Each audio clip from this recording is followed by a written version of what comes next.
Hello there everyone, thanks for tuning in. It's Snoo, and today it gives me great pleasure to finally bring to you the ultimate summation of my Ultra Endgame character for the League.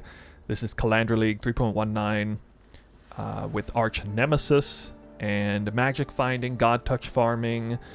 A very challenging league indeed, a unique league in that it highly incentivized this sort of extreme gamer, the extreme grinder, to really push the limits of what they could do on one particular character, and that suited my playing style terrifically. This is the most fun I ever had this league. I'm totally aware that a lot of people really didn't like this league. I understand it completely, but this video is going to be dedicated to anyone who would like to sort of see into what it took to make a character like this right here, the kind of currency it took, the why I did it, the how much it cost, you know, everything. I'm going to break this video down into talking about, well, this character, which is a Toxic Rain, low life, Magic Find hybrid, Ascendant, I guess would be the way you would classify it. A very unique character indeed, definitely not exactly the meta. And we're going to talk all about that. I'm going to juxtapose it with the much more familiar Deadeye variation of this character, which of course I ran as I evolved this character. I decided that I wanted to try the Ascendant because I saw some promising potential there that vastly exceeded my expectations, which is why I think you guys are going to get a lot of value out of this video. I'm also going to talk about the passive points that I made. This is going to be a deep dive, so you know, if you're someone who doesn't like long-form videos, sorry to tell you, this is not the video for you. This is going to be for those who really like the extreme level of detail. I'm going to be going into every single passive point that I took. I mean, every single notable, anyway, that I took and why I took it. We're going to be talking about the jewels. Of course, we're going to get into pricing when it comes to that point.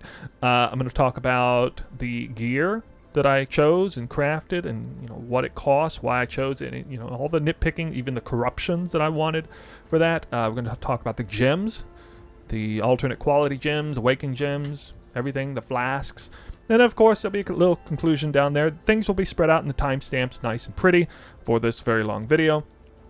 But yeah, let's get into it. I'm going to talk about Ascendant versus Deadeye first because I don't know, I think that's kind of the burning question. I think I can make this video kind of blend into each thing we're talking about pretty nicely. So the way I'm going to start this off here is I'm going to show you real quick the Deadeye PoB. This is the ultimate end point of my Deadeye. This is somewhere around the 2-month point into the league. I already made a video kind of talking about this already, so I'm not going to go into detail about how I arrived to this point, but this is when my Deadeye was about 7 mirrors worth of gear in there, so you can probably imagine going from 7 mirrors to 11 mirrors is not going to see any sort of major upgrades, really. There were actually some major upgrades in the magic finding department, but let's get into talking about the Deadeye. So the major differences between Deadeye and Ascendant basically boil down to the ascendancy points and the ability to unlock Berserk as a skill on the Ascendant for choosing the Berserker Ascendancy. There's some quality of life differences obviously there. The Deadeye does have an extra, you know, it does have one extra projectile in the end. You got endless munitions, you get ricochet. You know, the Ascendant does not get ricochet. That's pretty nice. I also have Gathering Winds. The Ascendant does get Tailwind on the Deadeye side, but does not get Gale Force, so missing a little bit of action speed there. And it does get 25% increased effective marks, but not a whole 75%, as well as the nice added line there about how the marks transfer to another enemy. Also, the Deadeye does have a pretty interesting Forbidden Flesh and Flame option with Fury of Nature. I dedicated an entire video talking about this. However, because Blast Freeze exists in the game, this is not actually like the be-all end-all. I mean, if Blast Freeze didn't exist in the game, that might be enough to make me stay Deadeye, actually. But in the end, while the shock proliferation is amazing for Fury of Nature, it's hard to kind of really quantify that and see it, but you absolutely definitely feel it in the games. And while the proliferation for freeze is much greater, as well as just chill, it proliferates chill too, by the way. Blast Freeze can still get the job done, and this particular, I am actually using the same medium cluster, essentially the same medium cluster for both characters. However, Astonishing Affliction is subbed out to Blast Freeze on the Ascendant, which we'll see. The Massive Wheel, which is very popular with the Deadeye now, an excellent choice for this character, by the way, will not be present here. It will be over on the Ascendant side for reasons that I'll explain a little bit later. One major reason why I decided to go Ascendant was I discovered options that would lead me to having more Magic Find through an Elegant Hubris type. Normally, I put a Brutal Restraint down here and get a whole bunch of extra value out of it with an Omniscience setup.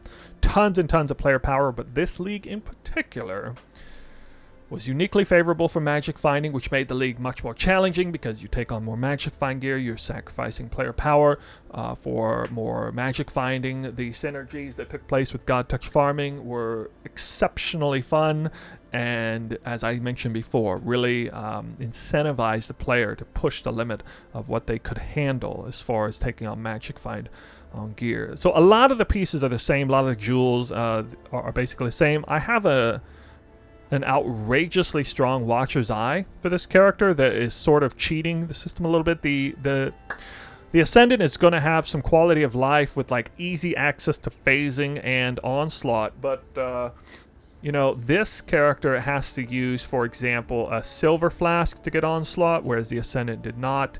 And I had to get haste. I had to use haste and had to get phasing with haste in order to basically unlock onslaught and haste on this character, which is, you know, really strict gearing, because I definitely wanted the movement speed and I needed the conversion over to cold here to save points for not having to get Winter Spirit anymore. So I did manage to get 120% increased rarity via this Elegant Hubris. This is the same tech that I showcased in another video, which we'll, you know, get into on the Ascendant side. But there's an anointment here through a Corrupted Strangle Gasp. There's taking advantage of the Massive Wheel with this point here, and then one easy point here. Just have to path up here. It's quite cheap and very efficient way to get an extra 120% rarity. I certainly enjoyed it. I liked it, and I would do it again. However, we're going to get into the Ascendant now, and we're going to take a look at some of these differences here, major differences. So the Ascendant, oh, by the way, this POB will be in the description below, as well as the Ascendant POB, which is right here. So first thing you're going to notice is that there's actually two wheels. Now, I probably could have done this on the Deadeye too. It hadn't really occurred to me for some time that I could have two Threads of Hope that worked here. And putting the Thread of Hope over here is actually an exceptional idea, because you get unlocked so many high value notables that normally you have to path for. And I wouldn't even get like Aspect of the Eagle, for example, if I had to spend 2 points on it. But if I only have to spend 1 point on it, I'll pick it up. It is actually worth it at that point. So again, if you're not doing Omniscience and you're not doing a Brutal Restraint setup here, you actually get some really nice quality of life by going a Thread of Hope. And so that is a difference that I did on the Ascendant over here. The Watcher's Eye is a little bit different. It was less restrictive. I ended up getting blind on hit. Not the best choice. I could have taken a damage mod with Hatred. Something would have been nice, but yeah, that's there. And then let's see, we have the Massive Wheel here. I already dedicated a video to this, how this tech worked. I got a whopping 200% increased rarity with this particular Elegant Hubris jewel that is basically impossible to find now. Still get a lot of extra value with some additional points as well, and you know, we'll talk about all the passives here in a moment, but I just want to showcase, you know, since the Ascendant starts over here and it starts on the Ranger tree, whole lot of added flexibility. People typically go Ascendant, generally speaking, because you get a few extra passive points and you get easier access to jewel slots. So that is actually one major reason why I was able to put a Thread of Hope here. With the Deadeye, you kind of need the jewel slots to be dedicated to something else, even with a one passive Voices that I was sporting on both characters. Basically the same Megalomaniacs, which we'll talk about in a little while. There's Blast Freeze right there, and yeah, the same basically the same 12 passive warrior cluster down there. Damage clocking in around 26 million. I do want to point this out here. The damage on the Deadeye is only 15 million, 303 movement speed. Let's see, EHP is another big number, 53,000 EHP. But there's something a little bit misleading on here, and again, this is a deep dive, so I'm going to explain everything in detail for you guys. One major reason the damage is on here, because again, I do want to showcase how impactful Berserk is. But Berserk is not something you have up 100% of the time, because it's dependent on rage. I estimate it to be up about a quarter of the time, maybe a third of the time, if you were to try to like milk it for everything it's worth. But if we go in here and I disable Berserk, my damage slips all the way down to 17 million, so it's much closer to the Deadeye's numbers. Okay, so it's important to understand that, as well as the movement speed down there. And the EHP is even less, actually. Mainly because the total health pool is much less. But again, Berserk is there when I need it, and for me, the player agency is very important when I want to take on Delirium bosses, Beyond bosses, map bosses, Legion bosses, fully clearing Legions, or, you know, finishing a breach much more efficiently than I would otherwise. For the moments that matter, it's there when I need it. And it can also get me out of a real bad problem. You know, if I'm getting bogged down by Delirium, getting surrounded by a bunch of Beyond monsters or something, about to die, you can pop Berserk to save yourself, because it's an exceptional skill. I mean, it offers down here 30% more movement speed, 20% more damage, 20% more attack speed, 20% less damage. I mean, it's basically an I win button, essentially, while it's up. And I can't express enough how incredibly fun that is.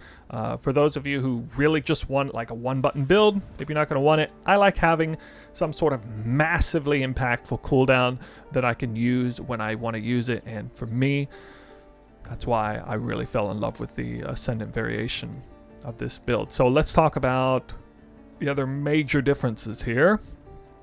As you can see, a few added passive points were required to get all of this stuff, obviously. Whereas I did save some points by not going up here.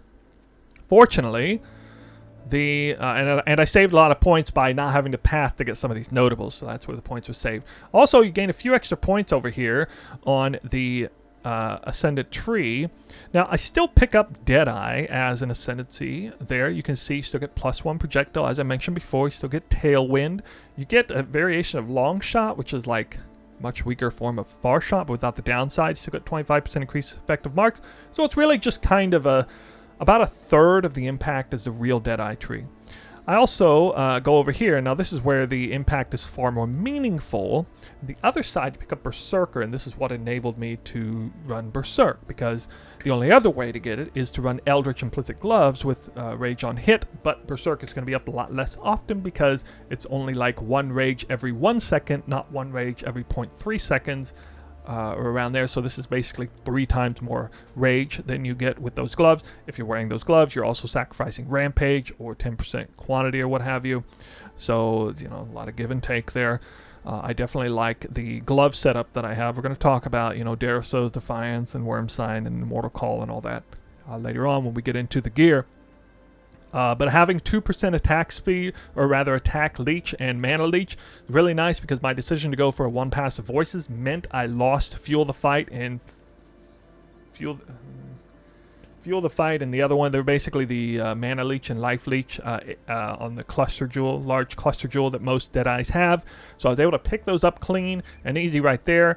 You probably didn't notice, but on my Deadeye, I had to sacrifice a passive point for mana leech. Actually, I don't have to do that on the Ascendant because I get it for free here on the Berserker side. And a huge amount of leech, by the way. Cannot be stunned while you have at least 25 rage is pointless, because I am sporting these boots here with 80% chance to avoid being stunned if you're killed recently. And I have another 20% on passive points anyway. 5% increased damage hurts, obviously, but 15% more damage. Obviously, that's a trade-off I'll make any day of the week. So the Berserker Ascendancy, super strong overall. Then the other thing is, remember Fury of Nature on the Forbidden Flesh and Forbidden Flame jewels? Now I can't get that, but I can get the Raider Ascendancy, which in my opinion is the next best choice.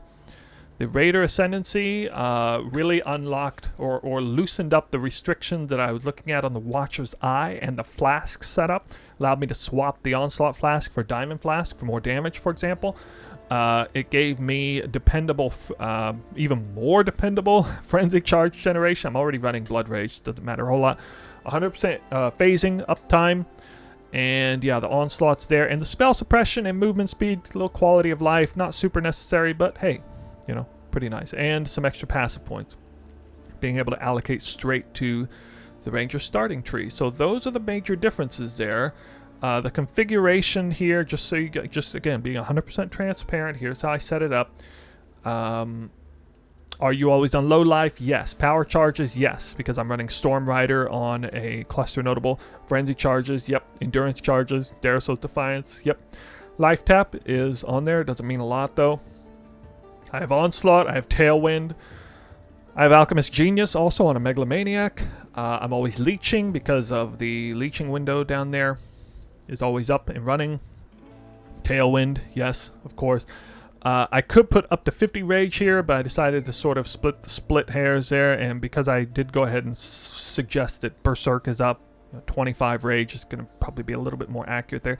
I've killed recently, so 100% stun immune. Trinity at max stacks there.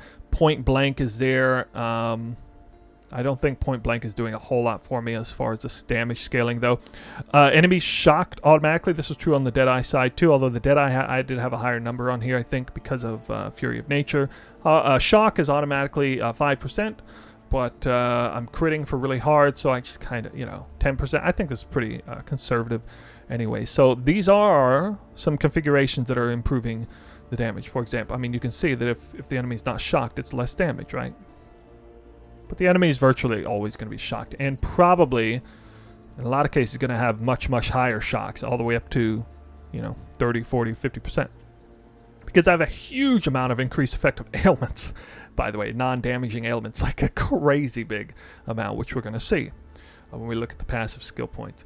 By the way, if you want to compare what your gear and your build does for this, you can obviously take the POB and transplant it into your character, or vice versa, I guess. All you need to do is go into skills and select Tornado Shot. It will look like this when you do it. Then all you need to do is include in full DPS. Remember to have Tornado Shot selected there. Put the proper arrow count. You need to know how many arrows you're doing. In my case, Can I not have I'm doing 9 if all my flasks are up. Sorry. Let's verify the flasks are up. Yeah, 9 arrows. You can see them right there. 9 arrows. So, it's important to see that there. All right. Next. Try not to get lost here. We're going to get into the passive points. We're moving on over to the passive points. So, a couple different ways I could look at this. This is going to be basically starting the deep dive on the passives. So each passive notable I took. We're going to also talk about the jewels on this part.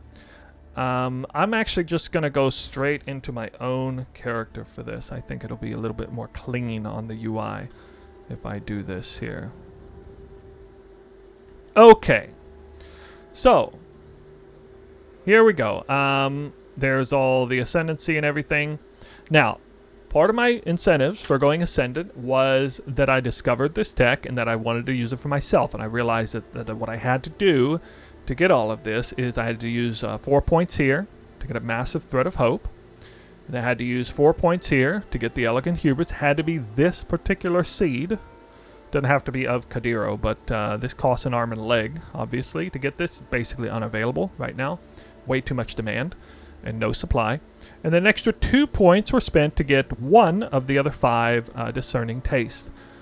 This one up here is anointed, as well as this one down here. Now this would only cost 3 points, but I decided to go ahead and anoint my amulet. 2 of the anointments are dedicated for the notables that give me 40% increased rarity here. We're going to talk about this amulet later.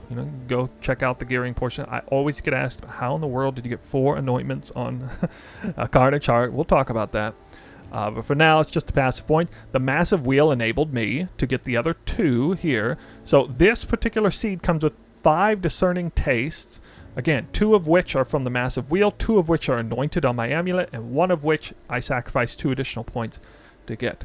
Now, you might think, maybe the massive wheel isn't really worth it. Well, I do get a lot of extra value, including the 8% increased mana reservation efficiency of skills. As you can see, my mana and life reservations are right where I need them to be. If I try to remove this point, it's going to be a problem. That's a big problem. Literally 0 mana, so I can't remove that point. It's a very important point to have. True Strike is also a nice added bonus. Absolutely worth taking this point if it's just one passive point. Overcharge could be obviously worth doing, but I already have access to every other type of charge anyway. You might consider doing this, though, if you're not running Storm Rider and if you're not using Darussel's Defiance. Wouldn't be a bad decision at all. So really, this really did make me think twice about the chest I'm using, which, you know, we'll talk about more when we get into the gear. Here's something that's cute. Dynamo.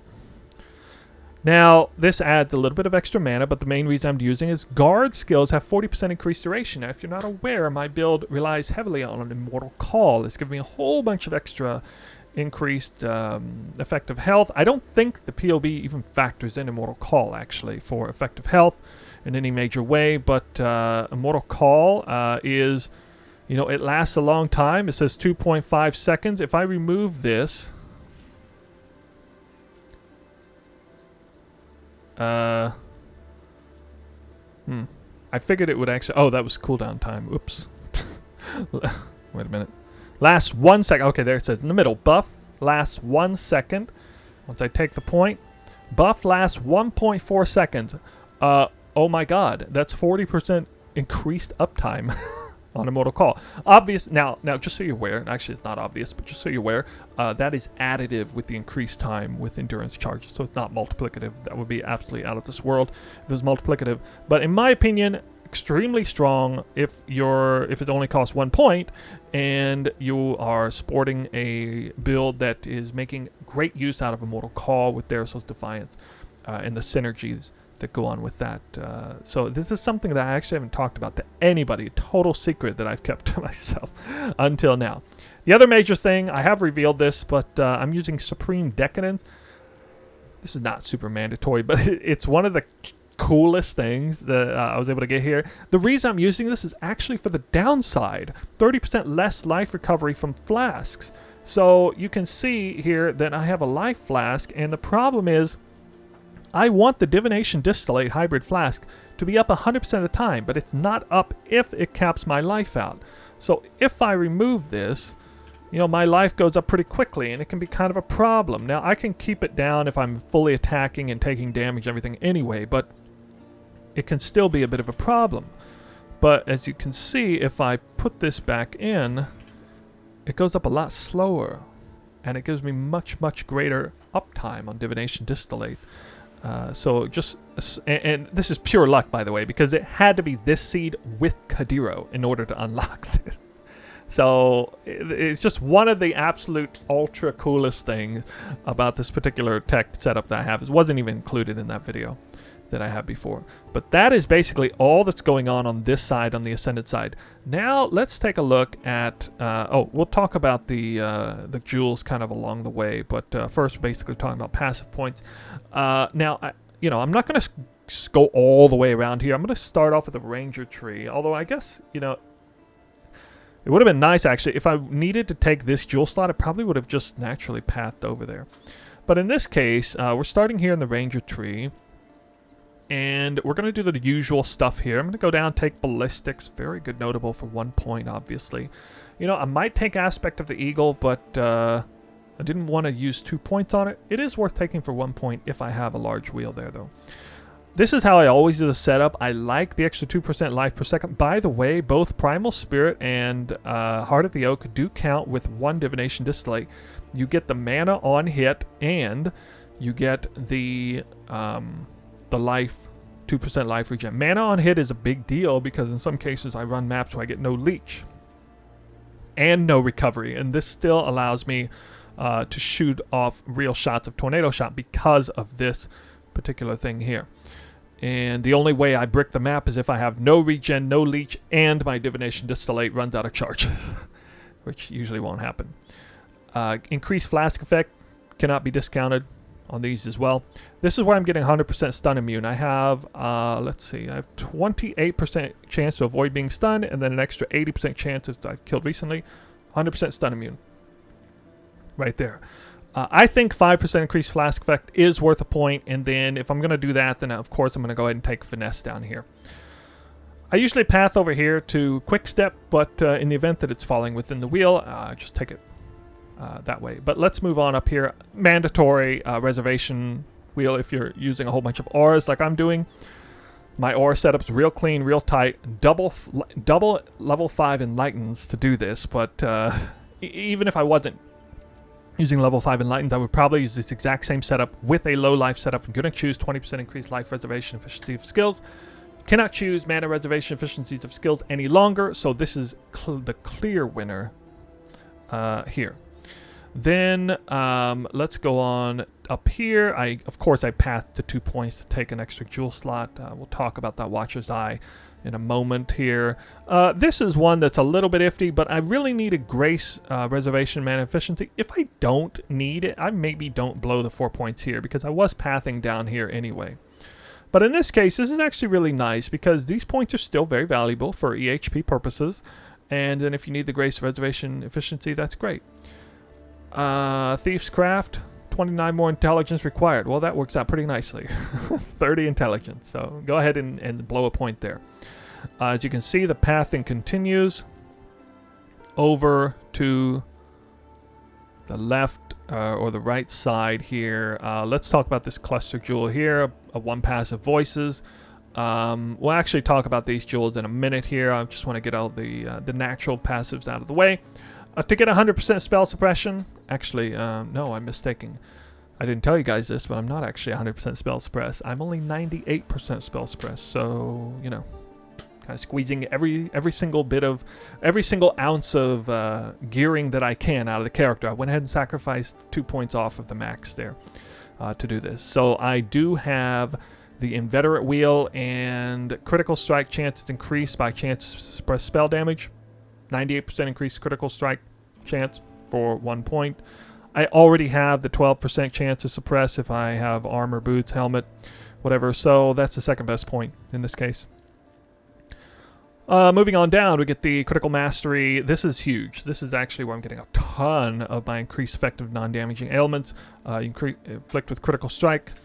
Even without headhunter buffs, you are looking at where is it? A 34. I mean, over a third of my arrows are going to be critting. There's an absolute metric ton of arrows going out at a given time that are chaining and whatnot. So this is highly effective. And that's a really big number. I'm surprised the number is as big as it is. A clear winner in the case of this build, in my opinion. Of course, the crit and critical multi is good for the build if you can afford the points there. I do need the accuracy. I actually have a slight problem here. I was using a headhunter that had the onslaught, or rather accuracy during onslaught enchant that capped my chance to hit. I am currently running under hit cap, but there's a couple headhunter buffs that give me hit cap anyway, so I'm not terribly worried about it. 98% is pretty close. I don't really like running a build that doesn't have hit cap, so I would probably enchant my headhunter. In this case, it's a double corrupted headhunter. I got at the very end of the league. I didn't bother with re-enchanting it.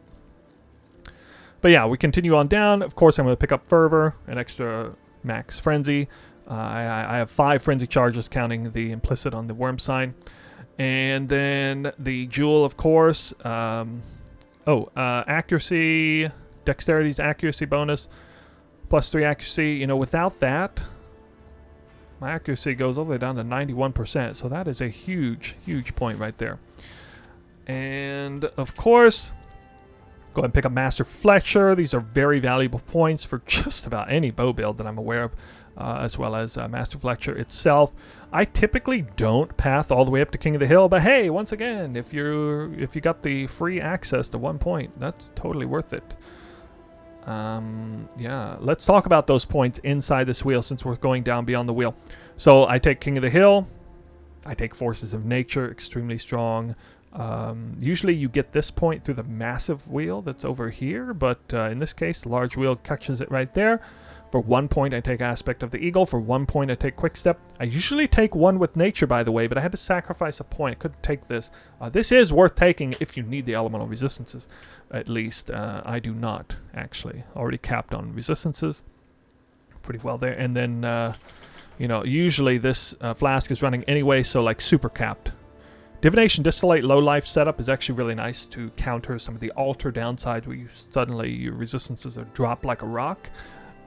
It makes it so you never really feel that penalty too much running this build, by the way. Then we got Primeval Force for an extra 50% damage, essentially. Increased damage is nice.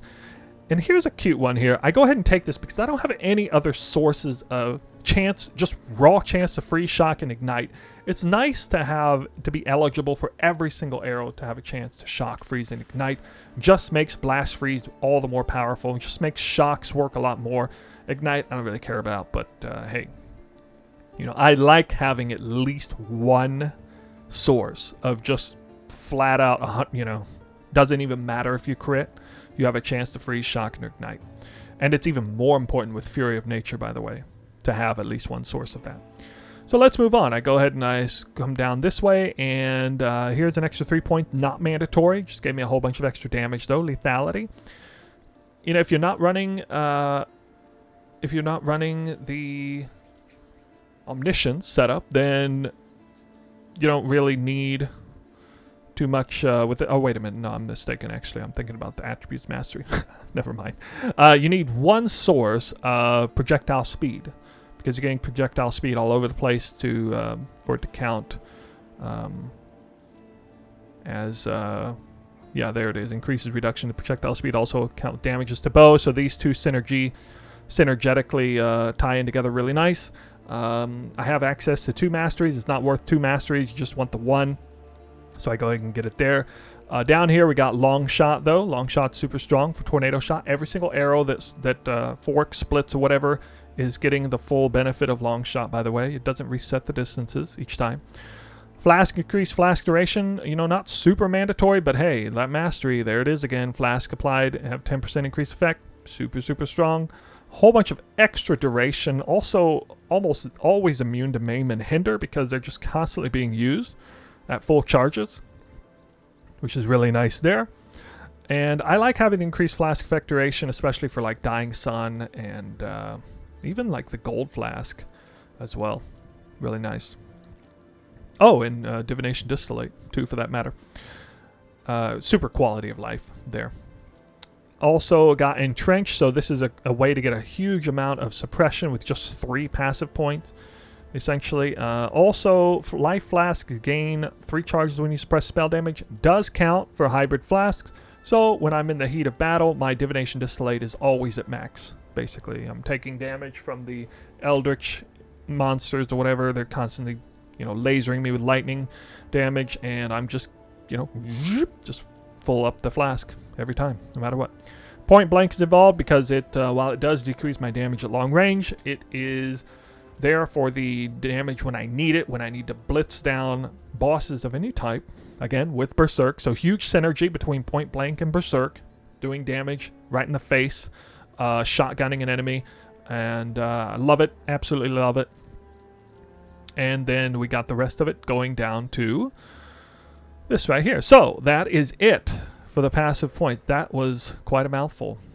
I feel like my voice is going to wear out before the end. We need to talk about the jewels. So I already talked about Elegant Hubris here.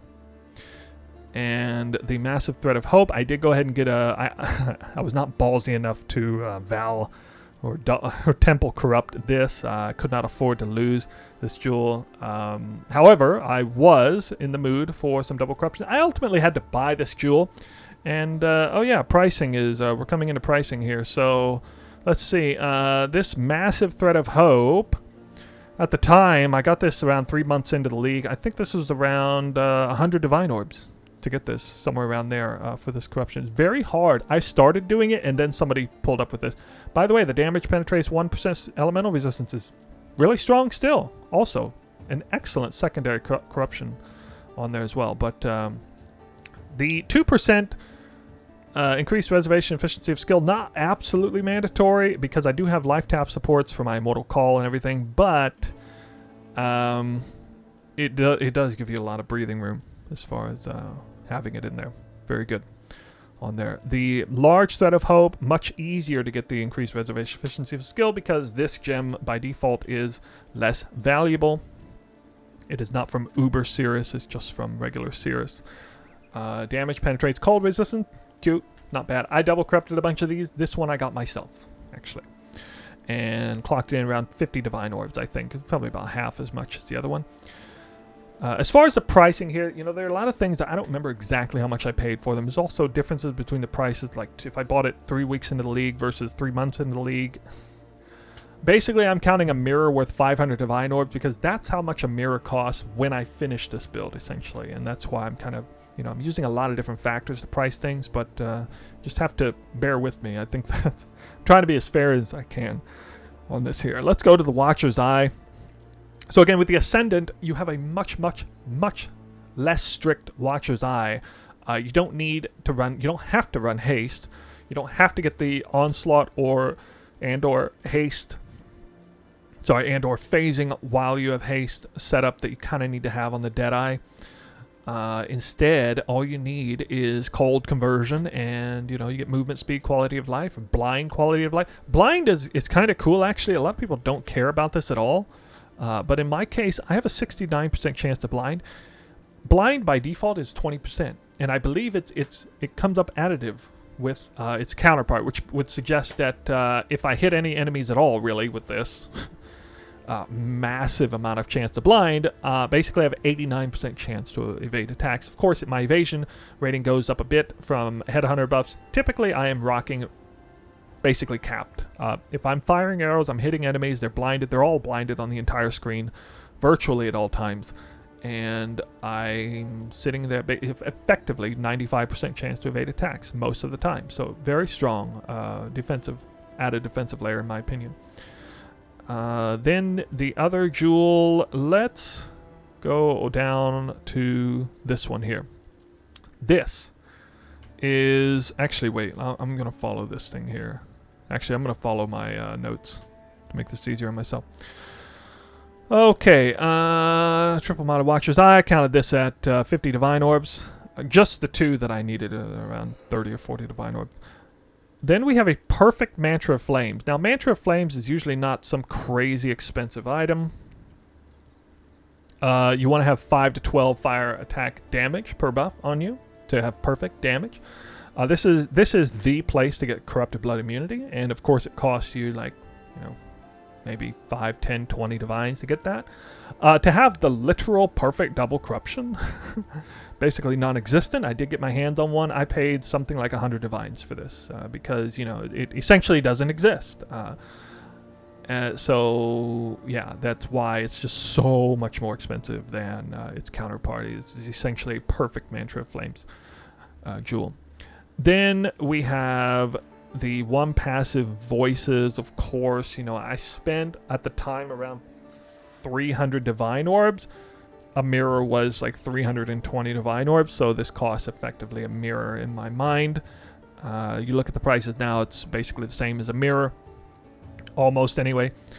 And then we have the Megalomaniacs. Now, the Megalomaniacs are a really tricky thing to price. They're the hardest thing in the entire setup, gear included, to price properly, because typically you don't have to pay a huge amount for a Megalomaniac, and the way I do it is I live search different combinations. Effectively, I had 5 separate Megalomaniac mods that I deemed mandatory, ultimately, and I wanted to figure out some way to get those 5.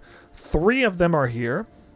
I did need the reservation from Haste and Hatred to pull this off, to pull my setup off. And then I wanted to have, of course, Culling Strike, which is Wish for Death. And actually, that's weird. Does it not show up on here? I'm surprised it didn't show. You may have to look them up. So Culling Strike is Wish for Death, and the Spike Concoction is Alchemist Genius, essentially, that I was running on a Brutal Restraint, but then no longer could. And then the other Megalomaniac is Feast of Flesh, which is what gives me life on hit. It's absolutely huge. It gives me 10% life, or 8% max life, life leech, which I actually don't need, and 10 life on hit. Super, super strong. There is the Hatred one, increased effect of cold ailments. That's a bonus. And then Militarism. So Militarism is one I don't really care about. It's just, it actually is useful. I don't really get anything out of the armor. But of course, there are some options that are way, way stronger than this, but I don't really need anything else major for the last slot. It would be nice to get, you know, Grace Reservation instead. I could have swatched some things out. Even something like Sadist or whatever, you know, anything. Give me some damage would have been nice. But hey, you know, you can't have everything you want. I mean, this is almost the perfect cluster. It's still 2 mandatory slots I needed and effectively mandatory. I can take Taste of Blood. It costs 3 points to get my life on hit that way. But I'm pretty satisfied with that. And of course, this one is just absolutely insane. Oh yeah, I forgot it gave 5% increased attack speed on top of it. Yeah, so that is those. Yeah, debuffs expire 10% faster. It's pretty strong too. So I clocked them in, I think it was what, 25? 25, or no, not 20. What am I talking about? 60 divines. So it's hard to say. You know, I actually bought these for probably 15 to 20 or 25 divines a piece, but I'm pricing them higher because it's just ridiculous to think that, like, anybody who's trying to find these now is basically not going to be able to find them. Any one of the people in my community would pay like half a mirror for these now. Or, I mean, at some point in the league they would have. So I'm just kind of trying to, you know, figure out the median in there, and I count these as 60 divines a piece. Again, extremely difficult to actually price check. This cluster jewel I crafted myself. Quite expensive to craft, actually. And, whoops. Wow, I actually forgot to include this in the price. That's weird. Wow, you're getting to see me make an error in my ways here. 5. Passive. Cold. This one just completely slipped under my radar. It's not really going to make a huge difference in the grand scheme of things, but, yeah, it definitely cost me, I don't know, somewhere around 50 divine orbs, because I had to keep, the base is really cheap, but I had to keep blowing fractures to get it, and then I wanted Blast Freeze, Storm Rider, and then a tier 1 other, like all attributes would have been best, I think. Strength or Chaos Res would have been good. But anyway, I finally did craft that, and yeah, pretty good, pretty nice there. An excellent medium cluster. Storm Rider gives you, look at the Storm Rider is absolutely insane. I mean, it's so unbelievably strong. If you don't have power charges from any other source, gives you power charges, gives you cold damage and lightning damage. Just unbelievable. And then Blast Freeze is even stronger, effectively, as far as in terms of raw value out of it. So yeah, that's there. And that's all that's going on over there.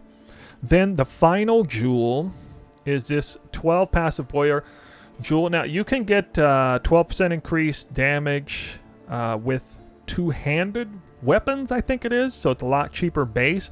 But yeah, essentially you have to have an 84 plus base here to get a perfect cluster jewel. Now I always go for 5% chaos res and 10 max life and 35% increased effect. The other suffix depends on what I need. So if I'm running omniscience, usually it's going to be like plus 8 of an attribute.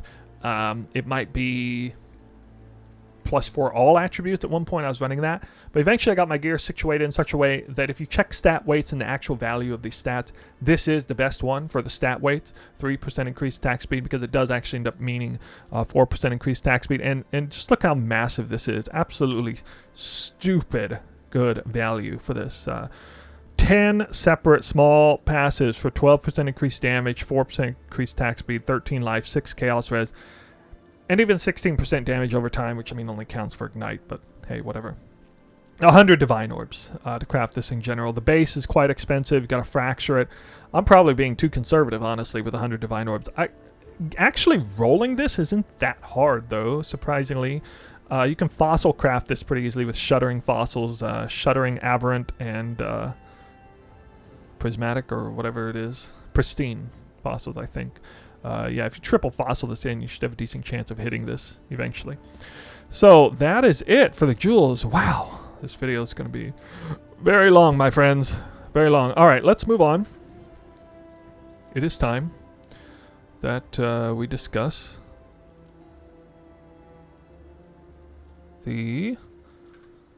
Actually, I don't need to do that here. Let's... oh, yeah, you guys aren't able to see my notepad. That's okay. We're going to go into... Let me see... Gear. All right, time to talk about the gear.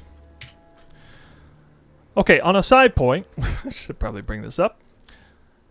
Oh, I will mention before that the total cost of the gems was approximately 2.2 mirrors in value from the gems. That's counting the quality of the corruptions and everything. Again, it's hard to price everything out perfectly, but that's what we're going with.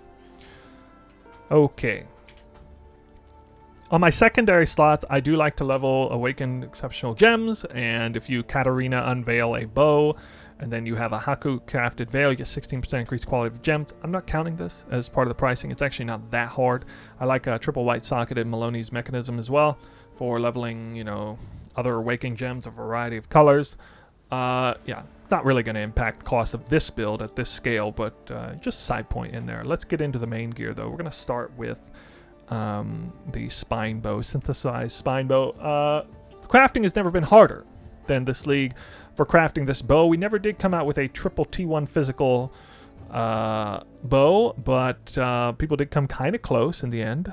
The implicits are very good, but not, I think they're not quite as good as the ones we had last league. And this is T1 Cold, which did make Trinity support kind of challenging to work out.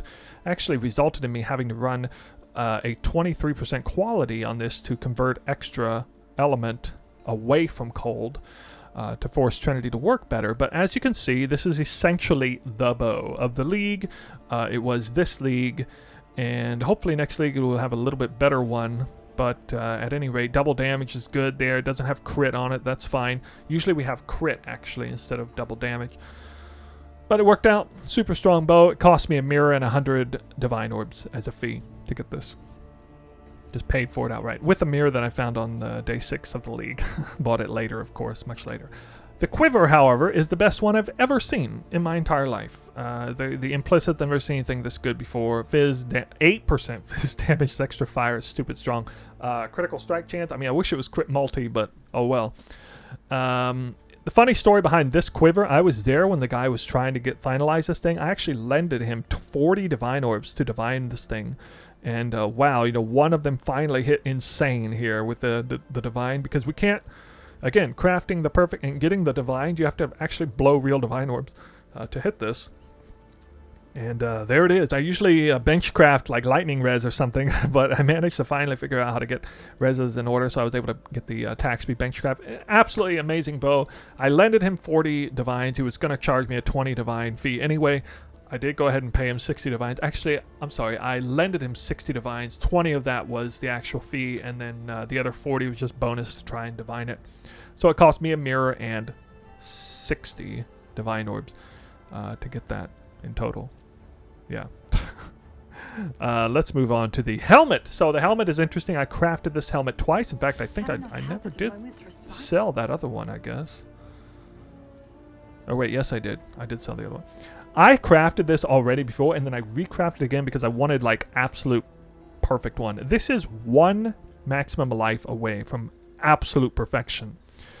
It cost me a freaking ton. And the funny thing is, the most I paid for this helmet was trying to hit the elemental weakness curse effect. Because I was blowing them on the exceptional embers. Exceptional grand embers or whatever, and they cost like 3-to-1 divine orb ratio, and I just kept buying out the market over and over. It took me over 100 tries to hit that Eldritch implicit on there, and that actually made me spend I mean, almost a freaking mirror on it, I think. But in the end, I'm counting this at around 300 divine orbs. So if you actually try to hit this close to perfect, yeah, I mean 200 to 300 divine orbs probably gonna be what it takes. So there is a video from Tuna on how to craft this helmet this league. It may be the helmet we use later this league, especially with the Janus, Fractured Janus mod here. This is so much rarity. This is 110% increased rarity on one helmet that has a whole bunch of other super strong attributes, including mana reservation, 22% increased mana reservation, +1 socketed AoE gems, which does count for the Herald of Ice, increased area of effect, which does count for the Herald of Ice, and 98 life. Super good. Wouldn't be surprised if somebody would have wanted me to mirror this helmet. I think somebody almost did think about it before. Moving on. Oh yeah. So I mean, that's why I choose the amulet there. So I kind of didn't specify exactly why choosing these items, but yeah, best bow in the game, best quiver in the game for Tornado Shot. For pure player power purposes, you're not going for magic find stats on either of them. And then I love using the Gull Helm for certain types of strats, but in the event that I'm doing God Touch farming, and probably next league, just doing rare farming, this helmet might be the go-to, actually, for that. After that, we have the gloves.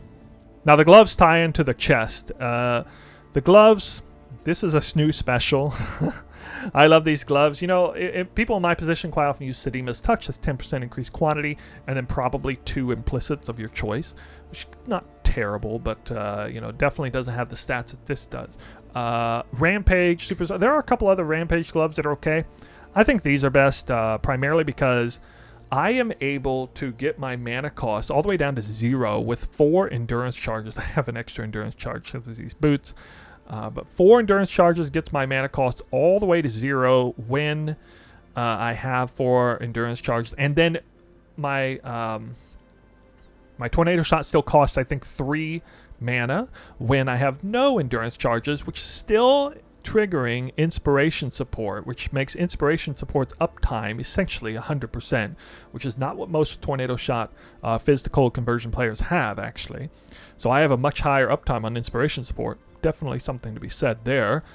And then, of course, Rampage is the big reason. I'm a huge believer in Rampage. Once you go Rampage, you never go back. So I tell people, a lot of people who do Rampage play agree. You know, if you're someone who is really feeding into the flow state of the game and ramping up with Headhunter buffs, Rampage just ramps you up all the faster, and right along with it, it's exceptionally strong for that. Concentrated Effect has no purpose here. Is nice for leveling Toxic Rain, though, I'll say that. And then, let's see, we got, 66 life. A little bit of armor and evasion. I do need evasion to get that spell suppression mastery. My gloves do need to have evasion. And then getting the 2 corruption implicits of my choice. Elemental weakness on hit, of course. I'm going to need that. And then we're going to need +1 max frenzy charges for more damage, for a total of 5 max frenzy charges. A very expensive item in the end. It cost me around 30 divines. I suppose it's actually one of the cheaper items that I have. Yeah, I kind of popularized these gloves. You know, these gloves actually cost maybe about 2 or 3 divines if I don't exist, and I never popularized these gloves. But yeah, I take full responsibility for the price going up on these gloves. The elemental weakness on hit worm sign gloves, essentially. Next, we have the boots. These are gold worm. They give a stupid high amount of quantity, increased items found. I would love to wear boots that give me, you know, elusive tailwind onslaught or whatever. I guess I don't need tailwind. I don't have to feel as bad. But in the event that 20% quantity of items exist on a single boot item, I have to go that choice. It's okay, you know, you get the increased movement speed implicit. In my case, I was able to find the Holy Grail boots with +10% movement speed and +1 max endurance charges. Most people don't care about the +1 max endurance charges much, but for me and my build, it literally meant my Tornado Shot went from costing 1 mana to 0 mana with max endurance charges. Super clutch, gotta say. I bought these. I stole these boots at around 30 divines. Stole them at 30 divines. I sniped the hell out of these things. I had a live search set up for this for weeks and finally got it somewhere midway through the league. I tried to find these boots last league. They never appeared the entire league, so I was super happy to get them. Now, let's move on to Darius's Defiance. So one reason you choose Darius's Defiance is you get the implicits that you need, including +1 socket at all gems, which is absolutely mandatory for my aura setup. If I'm going all the way with the auras, I need them. That's one major reason why I did not choose the infamous Goblin Chest that was a big part of the game. However, if I had chosen the Goblin Chest, I could have essentially gotten a 6 link back from a 5 link, would have been a huge amount of player power. But again, would have lost an aura doing that as well. Greed's Embrace is also another choice. I hate that item though. Reducing movement speed feels really bad, and again, one often overlooked part of currency farming in any way, shape, or form, including Magic Find, is the value of movement speed. Clear speed matters a lot. So this gives me an extra 20% increased movement speed and attack speed, effectively from the Onslaught effect, as opposed to losing 20% increased movement speed. It also gives me a huge amount of armor and evasion, which is really, really nice. And of course, the main reason I use this chest is for the gain 100% chance to gain an endurance charge on kill. No other item in the game gives you endurance charges like this one. The second best thing you can do is like gain 1 endurance charge every second after you've been hit recently. Look, that does not work. That just simply does not work anywhere near as well as this for the sake of Immortal Call. Immortal Call is ripping off my endurance charges every 4 seconds, essentially. So it just won't work. You have to have it like this. You have to have, if you're going to use Darussel's Defiance, you have to have an evasion-based character, because if you don't have an evasion-based character, you're going to lose the endurance charges every split second anyway from getting hit. So the way this all works together, there's a whole bunch of tech involved in this, and it is giving me a highly, highly efficient Immortal Call combined with an inspiration, a highly, highly efficient inspiration support if you get the mana cost of your main skill lined out with Worm Sign. And then it's also giving me Rampage via Worm Sign as well.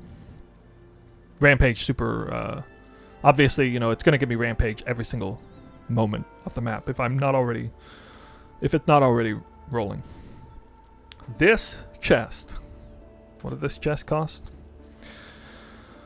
Ooh, looking around 200 divine orbs for this chest. You know, it might have cost maybe like 150 actually, but yeah, to get these two implicit on a well-rolled one like this, I mean, good luck. Like, this is huge actually. The +2 socketed aura gems is huge. That's working for haste, hatred, grace, and purity of elements. All of it working. So that is absolutely massive double implicit, corrupted implicit there. The only thing that would be better is +2 AoE gems, which would have made Herald of Ice an option to put in there. But anyway, I digress. Amazing chest. I will never stop touting how amazing that chest is. Let's go to the amulet. Here we go. Now, this is the most confusing item in the entire list. This was originally a Strangle Gas that was Force Corrupted, bricked into rare, and then in the event that the rare mods were not good, it would then be tainted, what's it called? Mythic Orbed. Tainted Mythic Orbed back into a global, unique Onyx Amulet, which includes Carnage Heart and some others. Carnage Heart is arguably the best one. There's one that's maybe a little bit better, and that's the Yoke of Suffering, which is uniquely good with shock in terms of offering additional shock effectiveness. But when it comes to the amount of attributes and elemental resistances, I mean, this is just pulling a huge amount of weight. Increased damage while leeching, also 100% effective, essentially, with this build. And then, of course, the main thing is having the 4 anointments. So I had to basically ruin around 30... around 30 of these amulets to end up hitting this finally. And that cost me about a mirror.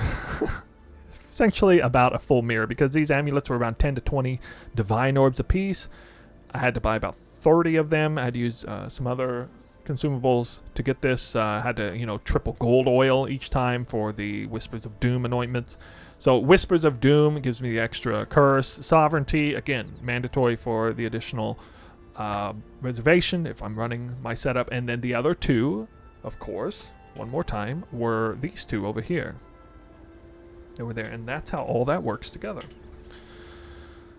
Definitely the most extreme item that I'm wearing is this amulet, I would say.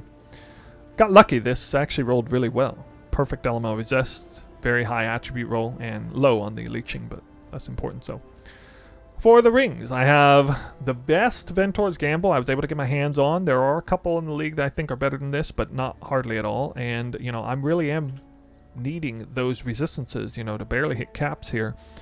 Great life roll, almost perfect on the Magic Find stats.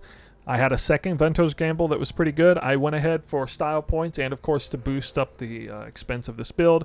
Bought a Kalandra's Touch. It cost me a 1.5 mirrors. At one point, they were more expensive than that. But the Ventor's Gamble, we're looking around, let's see, what I want to make sure I quote the right number here. Yeah, around 200 divines. I think I paid, actually I think I paid like 150 for it, 120 to 150. But shortly after I paid that price, this thing would have gone up in value immensely, as many people were trying to get their hands on one this good or better. And then Kalandra's Touch, 1.5 mirrors there. The last item on the list, major item, is the belt. So I was running a normal headhunter. I did eventually get a double corruption. This is not the best double corruption. Obviously I would want magic find based corruptions, but movement speed is super strong. Attack speed still good. Again, I don't have hit cap. I'm not 100% hit cap because I'm no longer running the onslaught accuracy enchant. Recover 2% life when you kill an enemy while you have rage. It's actually super strong too with Ascendant, by the way. So I kind of like that, actually. But yeah, again, not my favorite double corruption, but very good double corruption nonetheless. And for style points, we're going to go ahead and keep the Headhunter with double corruption. Super hard to price this item. I don't know. It would have a hard time selling it, obviously, but I am going to price it at a mirror because, in my opinion, you know, how many Headhunters would I have to double corrupt to get one this good or better? It would cost at least a mirror for sure on average. Probably cost 2 or 3 mirrors, actually. But anyway, we're going to count this at a mirror in terms of the value, in my opinion, the value of it on this build with what else is out there on the market, the unavailability of anything that's essentially better. That's what we're looking at there. The last thing to talk about here is the flasks. The flasks, basically, if there's a flask that I tried to roll literally perfect for the prefix and suffix, we're looking at around 20 divine orbs to do that. It's going to cost roughly 20 divines, because it's going to cost like, you know, 16 divine orbs just re-rolling the numbers to get it absolutely perfect. Alchemist Diamond Flask of the Owl with perfect rolls. Yeah, same thing going on here with Divination Distillate, an absolute perfect one of those. Or no, sorry, I'm mistaking. Or rather, I misspoke a little bit. I calculated this Dying Sun as worth around 20 divines too. I can't remember exactly what I paid for it, but it's extremely close to perfect here. Really hard to get one this good. The Dying Sun with any rolls is very cheap, but one that's this close to perfect, you get amazing amount of added value by having one that's almost perfect. So yeah, it took me around 20 divines for one this good. Now, for perfect prefix rolls and then a benchcraft, it's only about 5 divines, maybe, to get that. It would actually probably cost a little bit less, but yeah, it is going to cost a few divines to actually hit that perfect roll there. Divination Distillate, also around 5 divines. It's actually cheaper than I expected, but to get perfect magic find stats on here is around 5 divines to buy it. Not to divine it yourself, but just buying one outright. Cost about that much. Woo! That's it. That's it for the gear. We're looking at around 7.5 mirrors in gear total, including the flasks. The flasks didn't have too much of an impact. Yeah, that's it. That's it for the gear. Now, next, we're going to talk about the gems. So the gems are going to go back to the bow. I'm going to kind of do the same item order, I think. Here, we got Anomalous Tornado Shot, level 2123. Was really hard to get my hands on this. Just to verify I got everything right. Yeah, okay. Looking at around 30 divines for this. So I live searched this thing forever to finally hit, because I was running 2120 and then I had to switch to 2023 because I was having issues with Trinity support because of the huge flat cold on the bow. Of course I wanted 2123 in the end, but it took forever to find it. I paid about 30 divines for it in the end. We got the item rarity support. This was really cheap. Of course, for the God Touch farming, this is only 1 divine. approximately for that. We got a couple of 623 Awakening Gems. They cost each around 25 divines, 20 to 25 divines to get both of these set up nice. And yeah, you're going to always run these. Now, there's a question between fork support and chain support. I like fork support actually a lot for the Deadeye, who already gets some chain. But apparently, Tornado Shot doesn't really work with fork support. Not 100% efficiency. Only one of the initial split arrows, after they do their initial splitting, gets the fork function. Now, if all of the arrows, including all the pre-split arrows, got the fork function, fork might be in the conversation here. But chain is instead the winner here, and chain makes it look like you're doing less damage on the PoB. Chain is not really factored into the PoB either, so it's adding huge amount of damage. So there, again, PoB is never very accurate in the realistic, estimation of damage. Because of chain support, we do way more DPS than what is shown on the PoB with anything that involves not single target DPS. 25 divines for each of those 623s there. Inspiration support did not need to be 21 or 2123 or anything, so this is still very expensive gem though. It costs about 14 divine orbs for this gem, even uncorrupted. Trinity support is pretty cheap, 2 divines for 2120 there. And moving on, we got gems in the quiver. Oh, there are none. Okay. Let's go down to the gloves here next. Anomalous Mortal Call is not a super popular gem. 2120. Still costs a little bit to hit that. It's around 6 divines for this. I like Anomalous because of the increased cooldown recovery rate. I guess 2123 would be better. I never did get my hands on one of those, though. I like the increased cooldown recovery rate. If I have Darius's Defiance, it's the best. But if you don't have Darius's Defiance, you're probably going to get the one that makes it last longer. But since I already have all kinds of things that are making it last longer, including endurance charges plus dynamo, then I'm going to want the one that gave me the cooldown reduction. Sniper's Mark, 1 divine. Cheap gem there. Divergent Mark on hit support with 2120, however, is not cheap at all. It's 25 divine orbs to get this one. It's very important to have Divergent Mark on hit. And then level 21 actually does mean something, I think, on that one. Life tap support doesn't matter as far as the level thing too much. It's basically just there because I don't want to have Immortal Call dependent on mana. Let's see what it costs actually. Immortal Call costs 37 mana. I only have 45 availability. I could get away with that, but I can't get away with Sniper's Mark though, because look, Sniper's Mark cost, well really, it's only 34 mana too, but I'd much rather have them cost, the respective life cost instead. It's fine. Plus that helps keep Divination Distillate down. That's actually another major reason why life tap support's so good here. I like having Mortal Call set up on duration support, but I couldn't fit that in anywhere. Major. We're moving on to the boots. Anomalous Flame Dash. Not super important. I like Flame Dash the best because I can maybe dash a couple times out of there. I cannot get max 20 here because I don't have the intelligence for it actually. So we're looking at level 17. Still pretty good. 1 divine orb. Nothing crazy. Blood Rage. 2120 Blood Rage. Also actually pretty cheap. 1 divine because it's not an alternate quality gem. To the best one. Whether I choose alternate quality or not, it's basically the best one that I'm using. And then Berserk, wow, the real MVP of the Ascendant choice to go there. 2120 normal Berserk gives me an extra increased attack damage, which is boosted further by the level 5 enhanced support. The enhanced support's pretty cool here. It gives me a huge amount of travel distance on the Flame Dash. It gives me a bunch of added attack damage on the Berserk, and gives me 8% increased attack speed at all times for Blood Rage. Super cool. Not gonna lie, super cool. But moving on. Let's see, we gotta go to the helmet. Oh, yeah, I almost forgot the price. Awaken Enhanced support. Pricing this is 60 divine orbs. It's worth a lot more than that now, but at the time I bought it, it was around 60 divine orbs. I am very, very familiar with the price of Awaken Exceptional Gems, basically at all points in the league. We're talking around 2 months in the league, or a month and a half, 2 months into the league, 60 divines. let's see. Speaking of Awakened Exceptional Gems, we got Awakened Enlightened Support gem here, collecting at 200 Divines. I got 2 of those, actually. I got one down here as well.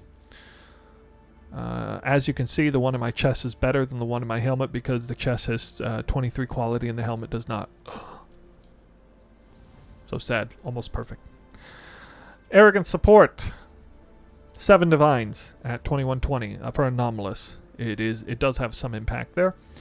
Then we got Divergent Vitality, which I am getting some effect from the increased level of socketed AoE gems for that too. That's actually nice. Nice quality of life there. We are looking at 8 Divine Orbs to get 2120 Divergent Vitality. Anomalous Herald of Ice is actually not quite as popular, so the 2120 on this is a fair bit cheaper. 5 Divines. Moving on to the chest, which is the major aura setup. We got Haste, Hatred, Grace, and Purity of Elements, as well as Petrified Blood in here. We'll start with Petrified Blood. Looking at 10 Divines for Anomalous Petrified Blood. There for 2120 Petrified Blood. Grace, 2120 is much, much cheaper because it's not alternate quality. 1 Divine there. Hatred, Anomalous Hatred, also not terribly expensive. 7 Divines. Gets up a little bit. Let's do Purity of Elements. Anomalous Purity of Elements. 8 Divines for 2120 there. The Awakened Enlightened Support again, 200 Divines. And then this is a Divergent Val Haste. 2120. Pretty hard to get your hands on one of these. 30 Divines for this one to get that sort of extreme level of alternate quality and everything. So, 1.3 mirrors in total for all the gems, making everything rock out to a total of 11 mirrors. So, that's it. We're basically going to final thoughts. This is an 11 mirror build, I estimate. It basically came out to almost exactly that. I did forget to count that cold medium cluster jewel in there. That's not going to impact things too much.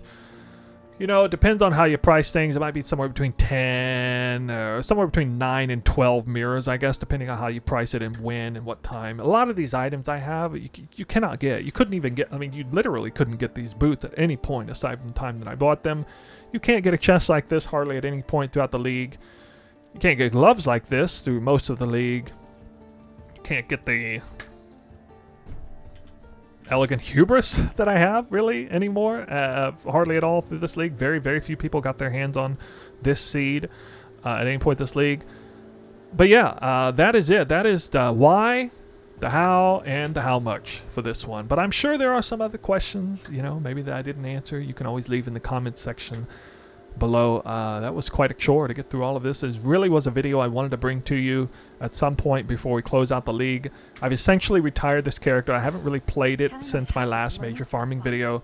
But I mean, you saw how many videos I made, 100 maps farming videos I made. You got to see the evolution of it. I'm not going to showcase a map. I usually showcase a map, you know, when I do something like this. Guys, there's so many maps I've already showcased this league. Go back and take a look at the 80% deli that I did to get a real good idea. You can see how I use Berserk and how effective it is in that. So, again, final verdict, Ascendant versus Deadeye. Absolute thumbs up from me. I think that especially once you get the additional arrows from the synth, bow, and quiver, it's a no-brainer. You should do that over Deadeye. Even with just the explicits on the bow and the quiver, I think it's actually better.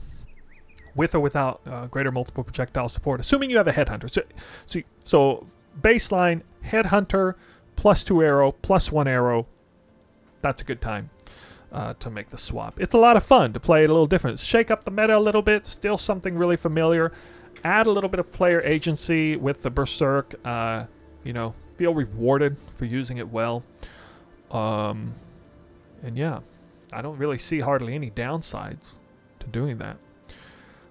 The last thing to talk about is moving forward. So next league, I am planning on a champion Toxic Rain league start. I have very specific plans what I want to do. I'm going to make a separate video exactly how I want a league start, but I do plan to transition that into a Tornado Shot champion at some point. I want to kind of see how that feels.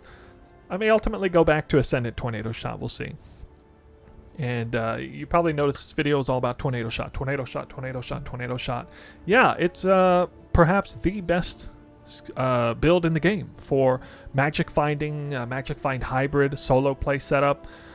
And I love Boyer skills, and I really like Tornado Shot in how dynamic it is. They've nerfed it many times. By the numbers, it really doesn't do all that much damage, but functionally speaking, practically speaking, especially if you're skilled and you know what you're doing, it is a high skill or high skill based skill compared to most skills in the game. It's definitely a higher skill cap, and adding Berserk in there makes it even more higher skill cap. And of course, it's highly dependent on good gear, so it's a kind of build that is, you know, definitely middle of the road at best as a league start build without having the correct gear or good quality gear on it. So yeah, I thank you guys if you followed my everything that I did here this league, starting with the Soul Thirst build guide that came out hours before the league started, played that through, went up, upgraded up to a Headhunter Omniscience setup on the Deadeye, went all the way with it with a lot of magic find, transitioned to Ascendant, got to explore that. And here we are at the end of this league. I had a ton of fun, kind of taking things a little easy, getting ready to kind of test league start strategies for next league. But yeah, that's all I got for you guys now. And that's going to close out this video. Thank you all for watching, and stay tuned for more videos. They're going to be coming out a little bit less often. I know they're not coming out like every day or anything right now, but we're definitely going to ramp things up as we get closer to league start. All right. See you guys later. Thanks.